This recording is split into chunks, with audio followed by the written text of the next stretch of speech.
Hello mga Marikoy, welcome sa aming mini vlog. For today's video, ito nga ang bata at bising-bising nga sa panonood dito sa kanyang tablet. Seryoso pa nga dito sa kanyang pinapanood at tignan nyo naman ayaw nga paistorbo. Huy! Sabi ko nga sa kanya maligo na at nakaredy na nga yung susuotin niya pero ayaw pa nga niyang maligo. Hindi ko na nga muna pinilit at baka nga tupakin. Pero bago nga siya matulog ng tanghali, pinaliguan ko nga muna para fresh bago matulog. At nung nakatulog na nga siya, naligo na nga rin ako. At pagtapos ko nga maligo, eto nga at magtitimpla ko ng aking kape. Nung nasalin ko na nga yung kape sa taas, eto nga at kinuha ko na yung thermos. Kaso pagkuha ko sa thermos, wala palang laman kaya eto at mag-iinit nga muna ang person.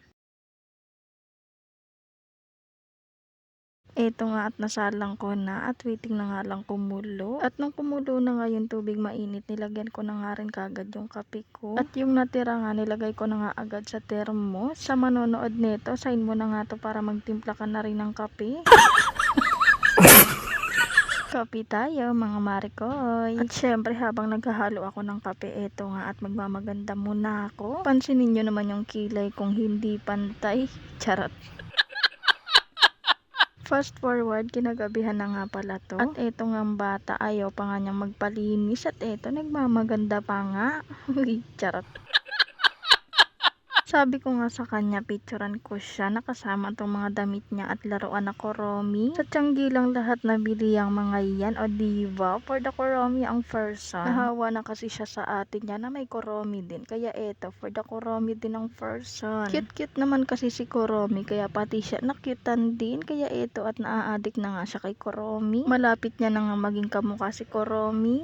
Charot.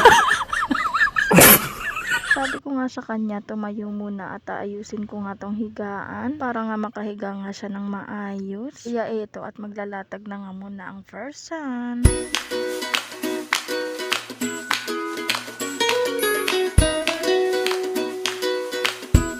Fast forward, kinabukasan eto at maaga na naman nga akong nagising. Wala naman kasing bago, lagi namang ganito. Huy! Siyempre ano pa bang gagawin? Magtitimpla ng kape. Kaya eto, kumuha na nga ako ng tasa at ng kape.